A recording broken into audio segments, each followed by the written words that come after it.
look at today in reality is that even us as Christians, even as us as religious leaders, sometimes we can begin to develop zeal. Mm-hmm.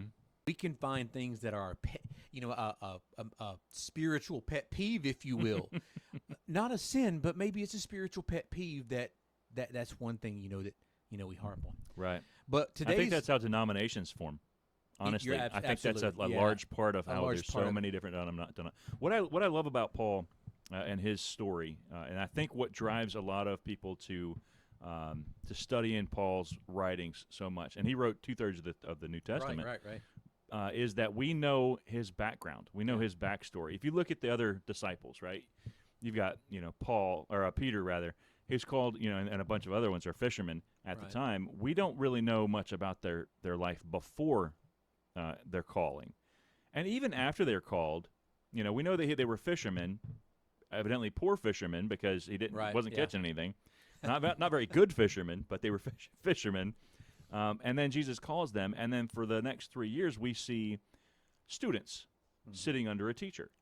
Right. We don't see that in the story of Paul. We see a backstory, who I was, a conversion moment, and who I've become. You know what I'm saying?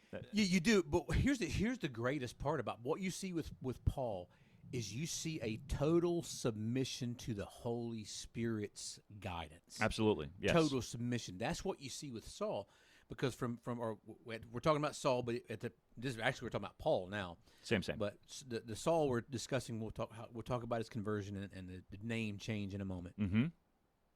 But as we look at his conversion experiences, he knew so much about the law. Mm-hmm. He knew so much about the prophecies. He knew all of, he had that information.